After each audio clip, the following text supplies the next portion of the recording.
नमस्कार दोस्तों, आपके अपने चैनल हॉर्टी मंत्र में आपका एक बार फिर से स्वागत है। आज हम पढ़ने वाले हैं ओकरा क्रॉप, जिसको हिंदी में भिंडी के नाम से जाना जाता है। हिंदी में इसको कहा जाता है भिंडी, और इसको क्या कहा जाता है, तो इसको लेडी फिंगर के नाम से भी जाना जाता है। इसको लेडी फिंगर भी कहा जाता है। तो इसको कहें ओकरा, भिंडी या लेडी फिंगर। बॉटनिकल नेम की बात करें तो ओकरा का जो बॉटनिकल नेम है, ओकरा का जो बॉटनिकल नेम है वो है एबेल मोस्कस एस्कुलेंटस। एबेल मोस्कस एस्कुलेंटस। तो इसका जो बॉटनिकल नेम है वो है एबेल मोस्कस एस्कुलेंटस। फैमिली है इसकी, भिंडी की जो फैमिली है वो है मालवेसी। कौन सी फैमिली से बिलोंग करता है, तो ये बिलोंग करता है मालवेसी फैमिली से। ओकरा जो है ये मालवेसी फैमिली से बिलोंग करता है। क्रोमोसोम नंबर की बात करें तो ओकरा का जो क्रोमोसोम नंबर होता है वो होता है कितना, 130। ये पॉलीप्लॉइडी होती है, ओकरा क्या है, पॉलीप्लॉइडी होती है। तो इसका जो क्रोमोसोम नंबर है वो है 72 से 144 तक इसके क्रोमोसोम नंबर होते हैं। कहाँ से, तो 72 से 144 तक इसके क्रोमोसोम नंबर होते हैं, 72 से 144। ठीक है। ओरिजिन प्लेस की बात करें तो ओकरा का जो ओरिजिन प्लेस है, तो ओकरा का जो ओरिजिन है या सेंटर ऑफ ओरिजिन है वो है अफ्रीका या ट्रॉपिकल अफ्रीका भी इसको कहा जा सकता है। कौन सा, अफ्रीका या ट्रॉपिकल अफ्रीका। तो ये तो हो गया ओकरा का सेंटर ऑफ ओरिजिन या उत्पत्ति स्थान। और जो भिंडी किस प्रकार का पौधा होता है, तो भिंडी डे न्यूट्रल प्लांट है। कौन सा, डे न्यूट्रल प्लांट होता है। ओकरा जो है ये डे न्यूट्रल प्लांट है। ठीक है। कौन से प्रकार का पौधा है, तो डे न्यूट्रल प्रकार का ये पौधा है। और जो ओकरा का जो फ्रूट है वो है रिच सोर्स ऑफ आयोडीन। ओकरा जो है रिच सोर्स ऑफ आयोडीन का इस मात्रा भरपूर होती है। तो ये किस काम आता है, आयोडीन की मात्रा अगर भरपूर है तो ये किसके काम आता है, तो जो आयोडीन करता है help to control goitre disease. जो गोइटर बीमारी होती है उससे हमें बचाने के काम आता है। कौन सा, जो ओकरा है वो, क्योंकि इसमें जो आयोडीन की काफ़ी मात्रा, अच्छी मात्रा पाई जाती है। अगर यूजेस की बात करें कि ओकरा का यूजेस क्या है, अब ओकरा के यूजेस देख लेते हैं। यूजेस तो सबसे पहला तो ये ट्रैप क्रॉप के रूप में यूज़ किया जाता है। ट्रैप क्रॉप इन कॉटन, जो कपास है उसमें रक्षक फसल के रूप में भिंडी का उपयोग किया जाता है। रूट, इसकी जो रूट है और स्टेम है, रूट और स्टेम है, इनका उपयोग किया जाता है used as clearing cane juice. जो गन्ने का जूस है उसको साफ करने के लिए जब हम गुड़ बनाते हैं, तो जो गन्ने का जो जूस है उसको साफ करने के लिए भिंडी के तने और जो जड़ है उसका उपयोग किया जाता है। Cane juice for making jaggery. जो गुड़ है उसको बनाने के लिए, जो गन्ने का जो रस है उसको साफ करने के लिए भी क्या, जो भिंडी का जो तना है और उसका जो रूट है उसका उपयोग किया जाता है। साथ ही साथ जो इसका ड्राई फ्रूट है, ड्राई फ्रूट स्किन मतलब जो फ्रूट सूख जाता है उसकी स्किन, और इसका जो फाइबर निकलता है, इसका जो रेशा निकलता है, इसका उपयोग इसके लिए किया जाता है। तो इसका उपयोग किया जाता है किसके लिए, मैन्युफैक्चरिंग पेपर एंड कार्डबोर्ड। और जो कार्डबोर्ड बनाए जाते हैं उसको बनाने के लिए इसके तने और रेशे का उपयोग किया जाता है। ठीक है। अब बात कर लेते हैं इसके इडेबल पार्ट की। तो इसका जो इडेबल पार्ट है, ओकरा का जो इडेबल पार्ट है, इडेबल पार्ट कौन सा है, तो इडेबल जो पार्ट है ओकरा का वो है फ्रूट। इसका जो खाए जाने वाला योग्य भाग है वो है फ्रूट में इसका खाए जाने वाला भाग है फ्रूट, और इसमें भी जो इसकी जो सीड है, जो ड्राई सीड है, उसमें जो ऑयल कंटेंट होता है, फ्रूट में जो सीड होते हैं उनमें जो ऑयल कंटेंट होता है, ऑयल कंटेंट कितना होता है, तो वो होता है 40% सीड में। ठीक है, ओकरा में ऑयल कंटेंट, ओकरा का जो सीड है उसमें 40% कितना होता है, ऑयल होता है। और प्रोटीन कंटेंट की बात करें, protein content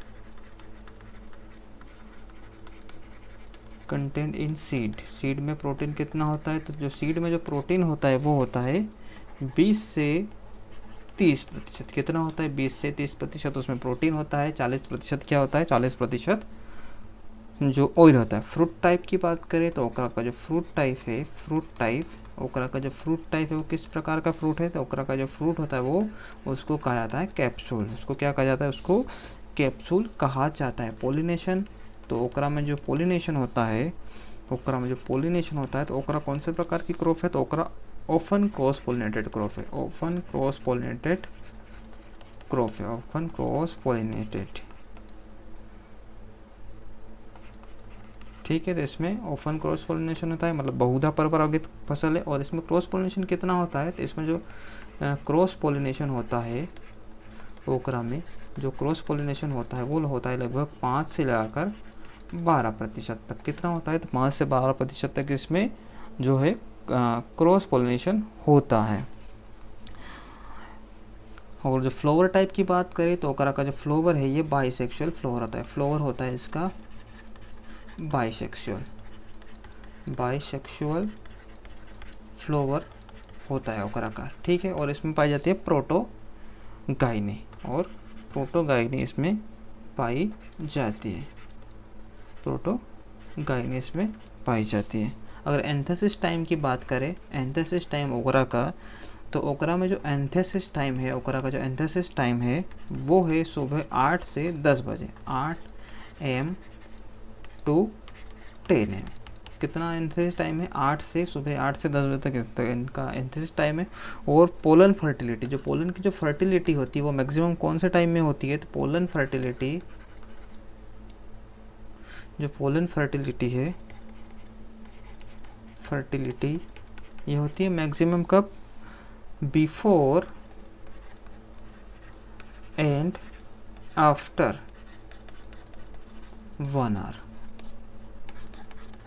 before and after 1 hour of flower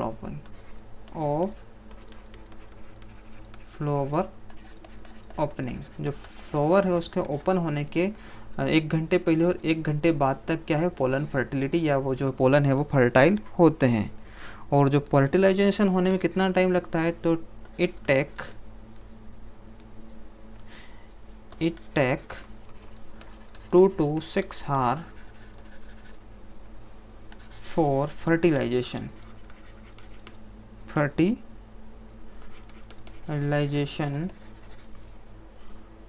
after pollination होने के बाद जो फर्टिलाइजेशन, जो फ्लावर है उसके फर्टिलाइज होने में लगभग कितना समय लगता है, तो वो लगता है 2 से 6 घंटे। क्लाइमेट की बात करें, ओकरा के क्लाइमेटिक कंडीशन की, तो इसमें जो क्लाइमेट इसके लिए जो उपयुक्त है वो है ट्रॉपिकल और सब ट्रॉपिकल क्लाइमेट ओकरा के लिए सबसे उपयुक्त माना जाता है। यह कहें कि वार्म सीजन, ये वार्म सीजन की क्रॉप है, ओकरा के लिए गर्म जलवायु की आवश्यकता होती है। अगर टेम्परेचर की बात करें तो ओकरा के लिए जो उपयुक्त टेम्परेचर है ग्रोथ के लिए वो है 25 से लगाकर 35 डिग्री सेल्सियस। जिसमें जो सीड जर्मिनेशन के लिए जो रिक्वायरमेंट टेम्परेचर चाहिए, सीड जर्मिनेशन के लिए जो रिक्वायरमेंट टेम्परेचर चाहिए वो चाहिए 29 डिग्री सेल्सियस। अगर 20 डिग्री सेल्सियस से अगर नीचे तापमान है, below 20 degree Celsius temperature, seed not germinate. अगर इससे नीचे तापमान है तो जो सीड है वो नॉट जर्मिनेटेड, सीड है वो उनका जर्मिनेशन नहीं होगा। ठीक है, अगर 20 डिग्री सेल्सियस से नीचे का तापमान है तो बीज में अंकुरण नहीं होता है। और अगर एबो अगर एबो 42 degree Celsius temperature flower drop, ठीक है। अगर 42 डिग्री सेल्सियस से ज़्यादा तापमान है तो फ्लावर ड्रॉप हो जाते हैं, और 20 डिग्री सेल्सियस से कम तापमान है तो बीज अंकुरित नहीं होते हैं। अगर सॉइल की बात करें कि ओकरा के लिए कौन से प्रकार की सॉइल उपयुक्त होती है, तो सॉइल होती है इसके लिए सैंडी लॉम, सैंडी लॉम, ये है मोस्ट सुटेबल है कौन सी soil, sandy loam, sandy loam most suitable है। और अगर सॉइल पीएच की बात करें, सॉइल पीएच, तो ओकरा के लिए जो सॉइल पीएच होता है वो होता है 6 से लेकर 8। सॉइल का जो पीएच होना चाहिए वो होना चाहिए 6 से 8 पीएच, या 6.5 से 7 भी कहीं कहीं दिया होता है, कहीं किसी बुक में आपको 6.5 से 7 भी पीएच मिल जाएगा। प्रोपोगेशन की बात करें तो ओकरा का जो प्रोपोगेशन होता है, ओकरा का जो जर्मिनेशन होता है या प्रोपोगेशन होता है वो होता है सीड के द्वारा। प्रोपोगेशन कौन सा, वेजिटेटिव में सीड के द्वारा इसमें प्रोपोगेशन होता है। और जो सीड रेट होती है, जो सीड की जो वेबिलिटी होती है, सीड की जो जीवन क्षमता होती है, सीड वाइबिलिटी वो कितनी होती है, तो सीड वाइबिलिटी होती है ओकरा की 2 साल। जो ओकरा की सीड वेबिलिटी होती है वो होती है 2 ईयर। ओकरा के बीज की जो जीवन क्षमता है वो होती है 2 साल। और अगर डायरेक्ट सोइंग कर रहे हैं हम, डायरेक्ट सोइंग में जो 2 सीड पर हिल, मतलब एक जो जगह है वहाँ लगभग 2 बीज लगाए जाते हैं, 2 बीज एक साथ लगाए जाते हैं डायरेक्ट सोइंग में। और अगर सीड रेट की बात करें, सीड रेट, ओकरा की जो सीड रेट होती है, तो जो समर क्रॉप या समर सीजन की जो क्रॉप है, तो समर के लिए इसकी जो सीड रेट होती है वो होती है 18 से 22 केजी पर हेक्टेयर। अगर समर क्रॉप की बात करें तो 18 से 22 केजी पर हेक्टेयर। और अगर खरीफ सीज़न की बात करें, खरीफ सीज़न के लिए इसकी जो सीड रेट होती है वो होती है 8 से 10 किलो प्रति हेक्टेयर, ठीक है। अगर बात करें समर क्रॉप की तो 18 से 22 केजी पर हेक्टेयर, और खरीफ क्रॉप की बात करेंगे तो 8 से 10 किलो प्रति हेक्टेयर। अगर सोइंग टाइम की बात करें हम, सोइंग टाइम, तो ओकरा का जो सोइंग टाइम है, सोइंग टाइम कौन सा है, अगर समर सीज़न की बात करें तो समर क्रॉप की जो सोइंग करते हैं, समर सीजन की जो क्रॉप सोइंग करते हैं वो करते हैं फरवरी से मार्च के दौरान। समर सीज़न की जो क्रॉप है उसके लिए सोइंग की जाती है। जबकि जो खरीफ सीज़न है, खरीफ सीज़न के लिए जो सोइंग टाइम है वो है कौन सा, मई टू जून का महीना किसके लिए, खरीफ सीज़न के लिए। जबकि जो नॉर्थ इंडियन हिल है, जो नॉर्थ इंडिया के जो हिली एरिया है वहाँ इसकी जो सोइंग की जाती है वो कब की जाती है, तो मार्च से अप्रैल के दौरान, ठीक है। अगर जो नॉर्थ इंडिया के जो हिली एरिया है वहाँ जो ओकरा की जो सोइंग की जाती है वो की जाती है कब, तो वो की जाती है मार्च से अप्रैल के दौरान। अगर स्पेसिंग की बात करें, प्लांट स्पेसिंग की, तो स्पेसिंग होती है इसकी समर क्रॉप के लिए जो स्पेसिंग है वो है 45 इंटू 20 से 30 सेंटीमीटर। कौन सी क्रॉप के लिए, समर क्रॉप के लिए। जबकि जो खरीफ क्रॉप है, खरीफ क्रॉप के लिए जो स्पेसिंग रखी जाती है वो रखी जाती है 60 इंटू 30 सेंटीमीटर। ये किसके लिए, जो ब्रांचिंग टाइप है। अगर जो ब्रांचिंग टाइप की वेराइटी है उनके लिए रखी जाती है कौन सी, 60 गुणा 30 सेंटीमीटर, और 45 गुणा 30 सेंटीमीटर रखी जाती है नॉन ब्रांचिंग के लिए। जो नॉन ब्रांचिंग टाइप वेराइटियाँ है उनके लिए रखी जाती है कौन सी, 45 इंटू 30। इरीगेशन की बात करें कि ओकरा में इरीगेशन, तो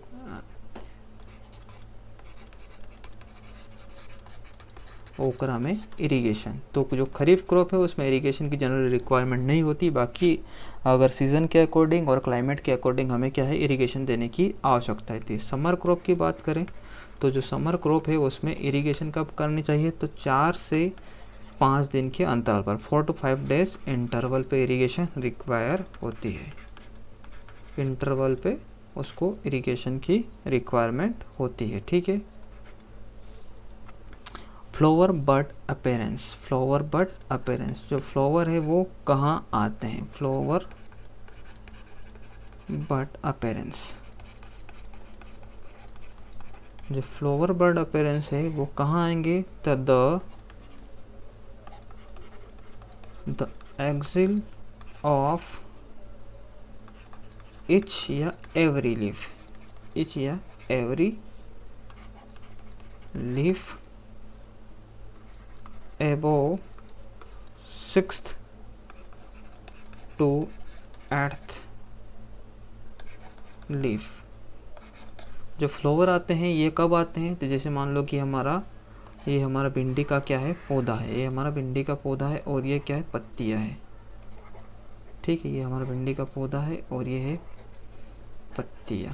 ठीक है, तो जो फ्लावर आएंगे वो कहाँ आएंगे? तो 1 2 3 4 5 6, प्रत्येक छठी पत्ती के बाद, मान लो कि हमारा भिंडी का पौधा है तो जो प्रत्येक जो छठी पत्ती है, जो 6 नंबर की जो लीफ है उसके एक्सिल पे, 6 नंबर की जो एक्सिल है उसके जस्ट यहाँ क्या है? फ्रूट आते हैं। तो 6 नंबर की लीफ के बाद प्रत्येक लीफ की जो एक्सिल है वहाँ क्या आएंगे? फ्रूट आएंगे। तो ये वाला हिस्सा है, प्रत्येक जो छठी या 8वीं लीफ के बाद जो जितनी भी पत्तियाँ हैं उसकी हर पत्ती के एक्सिल से क्या है? उसमें फ्लावरिंग होती है और फ्रूटिंग होती है। Okra fruit ready for harvest.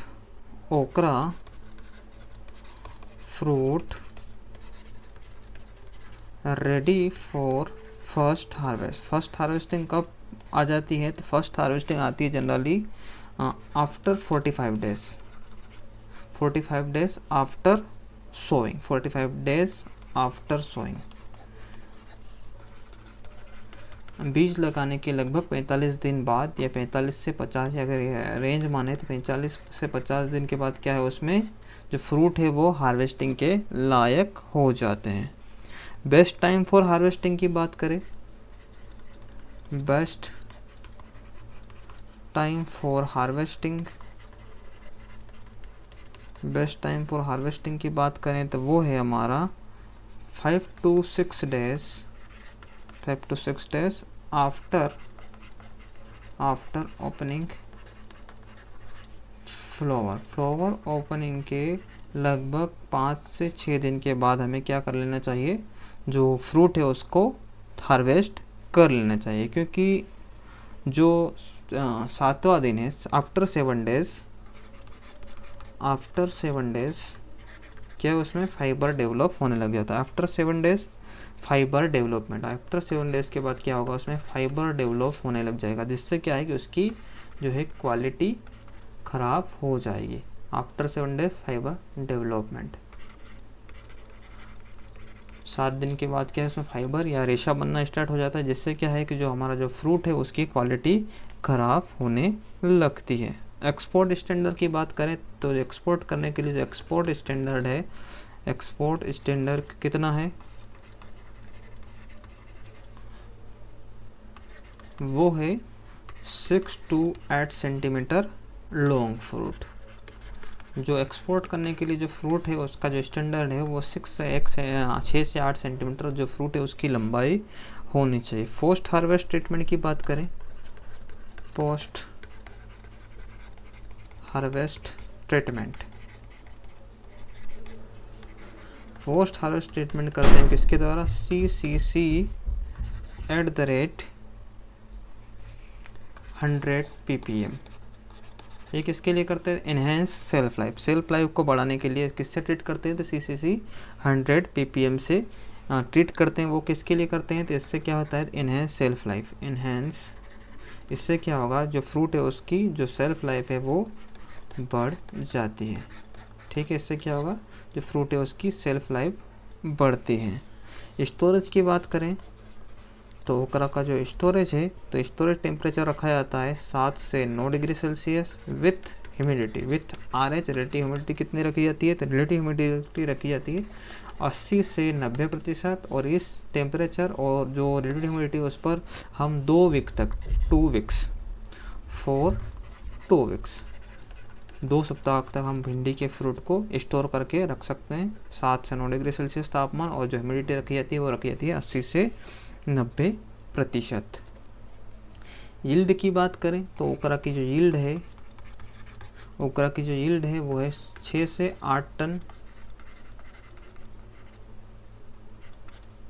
Per hectare. ये कौन सी है? समर क्रॉप की, समर क्रॉप, ठीक है। और अगर खरीफ क्रॉप की बात करें तो 10 से 12 टन पर हेक्टेयर, ये है खरीफ क्रॉप की यील्ड, ठीक है। ये है फ्रूट की यील्ड, ठीक है। अब सीड प्रोडक्शन की बात करें, सीड प्रोडक्शन, ओकरा में सीड प्रोडक्शन, तो सीड प्रोडक्शन में आइसोलेशन डिस्टेंस की बात करेंगे। आइसोलेशन डिस्टेंस, तो आइसोलेशन डिस्टेंस रखी जाती है फाउंडेशन सीड के लिए, फाउंडेशन सीड के लिए रखी जाती है 400 मीटर। अगर फाउंडेशन सीड प्रोडक्शन है तो 400 मीटर, अगर सर्टिफाइड है, सर्टिफाइड सीड प्रोडक्शन के लिए रखी जाती है 200 मीटर। और इसमें जो मेजर प्रॉब्लम आती है, मेजर प्रॉब्लम है सीड प्रोडक्शन के लिए, मेजर प्रॉब्लम कौन सी सीड प्रोडक्शन में, वो है फ्रूट सेटरिंग। फ्रूट का फटना या फ्रूट सेटरिंग इसमें मेजर प्रॉब्लम है। फ्रूट सेटरिंग,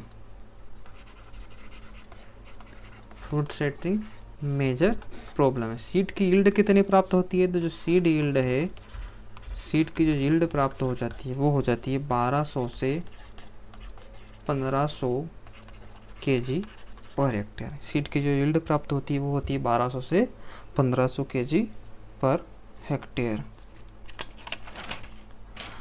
इंसेक्ट पेस्ट की बात करें तो ओकरा के जो मेजर इंसेक्ट है,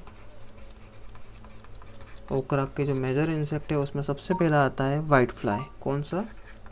वाइट फ्लाई। वाइट फ्लाई जिसको बेमेसिया टेबेसी के नाम से जाना जाता है,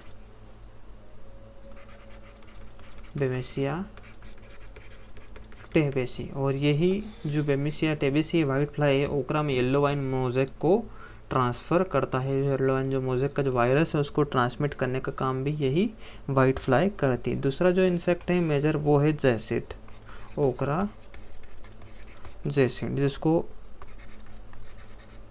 अमारास्का बिगुटुला के नाम से इसको जाना जाता है। अमारास्का बिगुटुला, इसको अमारास्का बिगुटुला के नाम से जाना जाता है। नंबर 3 पे आती है हमारा spotted bollworm, spotted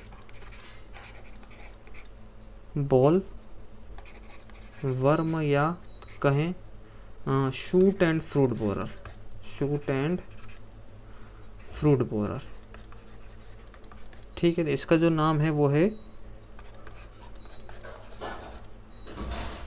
iris वाइटेला, iris वाइटेला। इसका जो साइंटिफिक नेम है वो है आइरिस वाइटेला। नंबर 4 पे जिसका जो मेजर इंसेक्ट है वो है red spider mite, red spider mite, red spider mite. इसका जो साइंटिफिक नेम है वो है टेट्रा नाइकस स्पीसीज, ठीक है। यह तो हो गए मेजर इंसेक्ट। अगर डिसीज की बात करें, ओकरा की मेजर डिसीज की बात करें, डिसीजेस की बात करें तो उसमें आएगा सबसे पहला डैम्पिंग ऑफ। डैम्पिंग ऑफ किसके कारण से होता है? डैम्पिंग ऑफ, तो डैम्पिंग ऑफ होता है ओकरा का, ये होता है पीथियम स्पीसीज, पीथियम स्पीसीज के द्वारा, राइजोक्टोनिया स्पीसीज, राइजोक्टोनिया स्पीसीज और फ्यूजेरियम स्पीसीज। और किसके द्वारा? Fusarium, fusarium species. तो डैम्पिंग ऑफ होता है पीथियम स्पीसीज, राइजोक्टोनिया स्पीसीज और फ्यूजेरियम स्पीसीज के द्वारा। दूसरा है Cercospora leaf spot, Cercospora leaf spot. तो जो सर्कोस्पोरा लीफ स्पॉट होता है ये होता है सर्कोस्पोरा हिबिस्की के कारण, सर्कोस्पोरा हिबिस्की के कारण से होता है सर्कोस्पोरा लीफ स्पॉट। उसके बाद आता है पाउडरी मिल्ड्यू, ओकरा का पाउडरी मिल्ड्यू। तीसरी जो डिसीज है वो है पाउडरी मिल्ड्यू।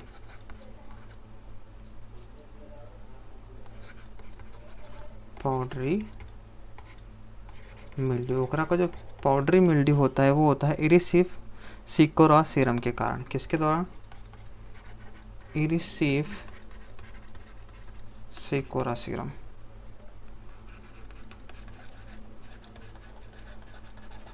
के कारण होता है powdery mildew. Yellow vein mosaic की बात करें ओकरा के, येलो वाइन मोज़ेक ये होता है वायरस के द्वारा। और वायरस को ट्रांसमिट कौन करता है? तो वायरस को जो ट्रांसमिट करता है वो करता है वाइट फ्लाई।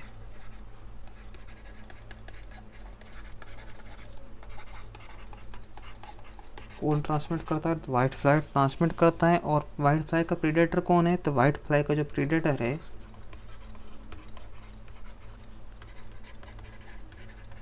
वाइट फ्लाई का जो प्रीडेटर है वो है क्राइसोफेरेला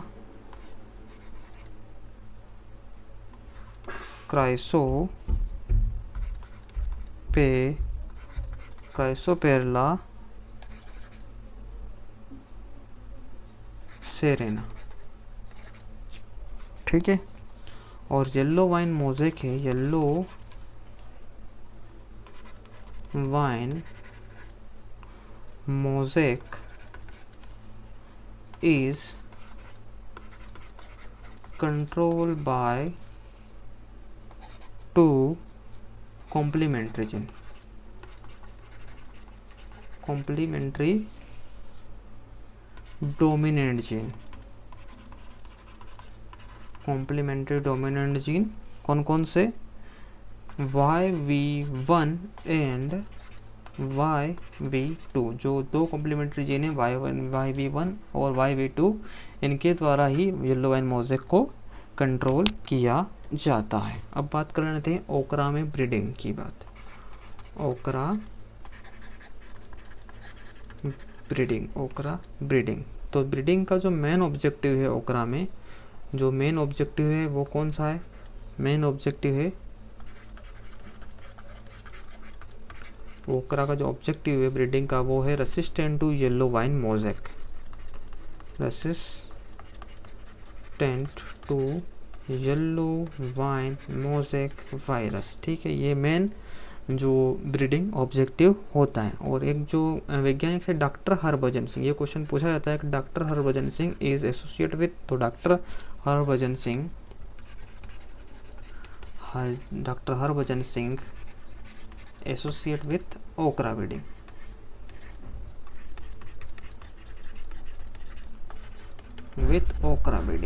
ओकरा ब्रीडिंग से इनका संबंध है। किनका? डॉक्टर हरभजन सिंह का। अब स्पीसीज की बात करें तो ओकरा में मेनली जो three species are cultivated form में कौन कौन सी? केवल 3 स्पीसीज है जो खेती करने योग्य। जो भिंडी की जो किस्में जो स्पीसीज है वो केवल 3 है कल्टिवेटेड फॉर्म।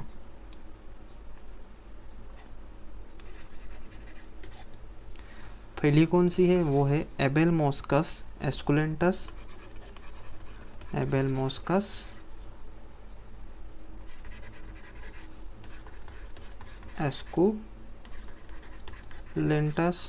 दूसरी है एबेलमोस्कस मनी हॉट, और जो तीसरी स्पीसीज है वो है एबेलमोस्कस मॉस्चेटस। ये तीनों स्पीसीज क्या है? ये कल्टिवेटेड फॉर्म में है, इनकी कल्टीवेशन किया जाता है।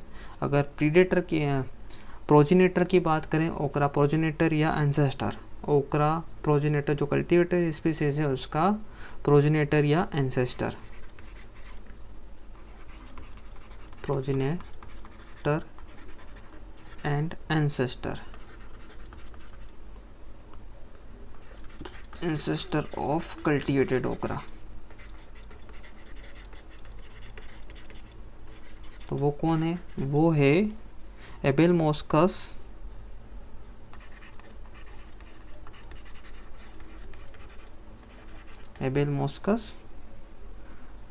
ट्यूबरकुलेटस,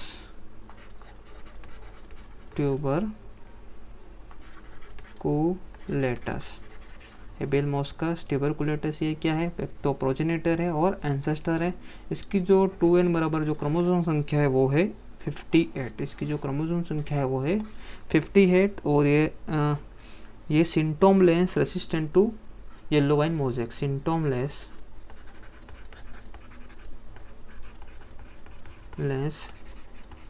resistant to yellow vein mosaic virus. Yellow vein mosaic virus के प्रति सिंटोमलेस रेसिस्टेंट होता है। Immune to yellow vein mosaic की बात करें कि ऐसी कौन सी स्पीसीज है जिसमें येलो वाइन मोज़ेक के प्रति लड़ने की क्षमता है? Immune to yellow vein mosaic virus, तो वो है एबेलमोस्कस मैनीहॉट। एबेलमोस्कस मैनीहॉट, ठीक है। कई बार ये क्वेश्चन आता है कि येलो वाइन मोज़ेक में जो ओकरा है उसमें रेसिस्टेंट पावर डेवलपमेंट के लिए कौन सी स्पीसीज का यूज़ किया जाता है? तो वो है एबेलमोस्कस मैनीहॉट, ठीक है। ट्रू रेसिस्टेंट की बात करें, true resistant to yellow vein mosaic virus, true resistant कौन सी स्पीसीज में होता है? तो वो होता है एबेलमोस्कस पंजेंस में। एबेलमोस्कस पंजेंस जो स्पीसीज है उसमें टू रेसिस्टेंट होता है। Resistant to low temperature and frost, कौन से स्पीसीज में जो लो टेम्परेचर है और लो टेम्परेचर के प्रति और फ्रॉस्ट के प्रति रेसिस्टेंट पावर है, तो वो है एबेलमोस्कस एंगुलस। Resistant to low temperature and frost, low temperature और फ्रॉस्ट के प्रति रेसिस्टेंट स्पीसीज कौन सी है? तो वो है एबेलमोस्कस एंगुलोसस। ये जो स्पीसीज है ये इसमें टेम्परेचर, लो टेम्परेचर और फ्रॉस्ट के प्रति ये रेसिस्टेंट होती है। ओकरा की वेराइटीज़ की बात करें तो ओकरा की जो वेराइटीज़ है, ओकरा में वेराइटीज़ की बात करें, ओकरा की वेराइटीज़ की बात करें तो सबसे पहली है पूसा सावनी। पूसा सावनी कौन सी है? Pusa Sawani. First resistant to yellow vein mosaic, ये जो स्पीसीज है first resistant to yellow vein mosaic virus. Yellow vein mosaic virus के प्रति फर्स्ट रेसिस्टेंट वेराइटी है, बट नाउ ससेप्टेबल। लेकिन अब क्या है, अब ये रेसिस्टेंट नहीं रही, अब इसमें येलो वाइन मोज़ेक वायरस होने लगा। किसका किसका क्रॉस है? तो पूसा जो सावनी है किसका क्रॉस है? तो जो पूसा सावनी क्रॉस है ये है पूसा मखमली और किसका? पूसा मखमली इंटू IC 1542 का ये क्रॉस है। पूसा मखमली और IC 1542 का ये क्रॉस है। दूसरी जो वैरायटी है वो है वर्षा उपहार। कौन सी है? वर्षा उपहार। जो वर्षा उपहार है ये लैम्प सिलेक्शन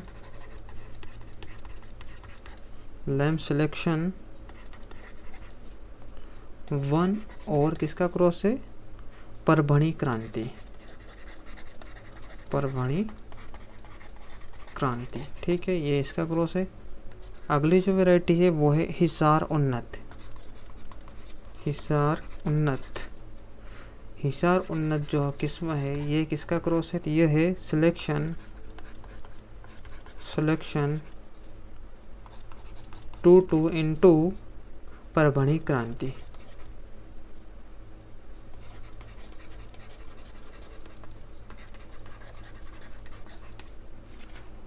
नेक्स्ट जो किस्म है वो है परभणी क्रांति।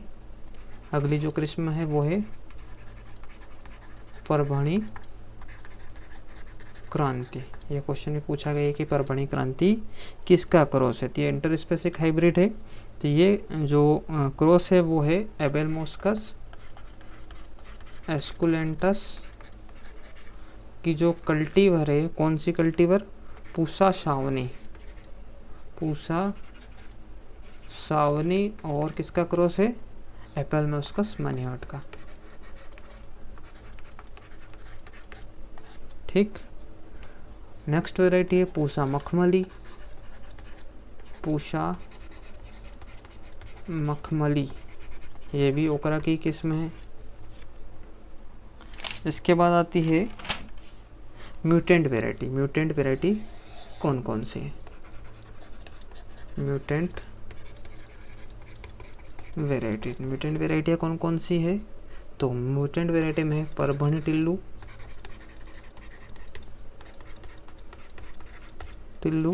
पंजाब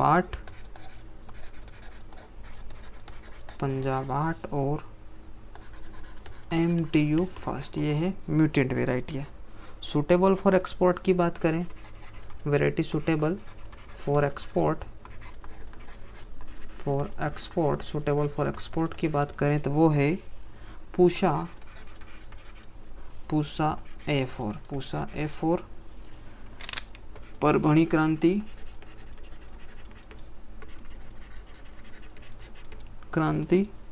वर्षा उपहार। ये वेराइटियाँ क्या है? ये सूटेबल फॉर एक्सपोर्ट के लिए सूटेबल होती हैं। नेक्स्ट आएगा suitable for ratooning, suitable for ratoon crop, suitable for रटोनिंग।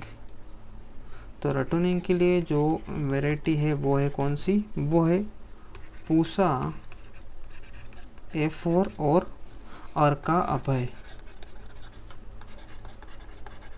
ये जो किस्में हैं ये रटोनिंग के लिए अच्छी हैं। अगर रेड कलर वाली वेराइटियों की बात करें कि कौन सी वेराइटी के जो फ्रूट है वो रेड कलर के होते हैं, red colour fruiting, red colour की जो फ्रूटिंग वाली वेराइटी है उसमें है काशी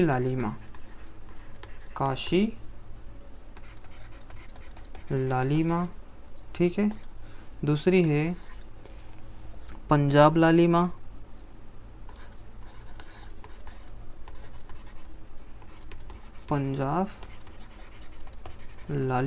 और जो तीसरी वेराइटी है रेड फ्रूट वाली वो है पूसा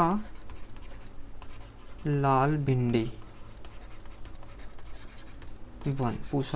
1। ये तीनों वेराइटियाँ हैं जिसके फ्रूट क्या है?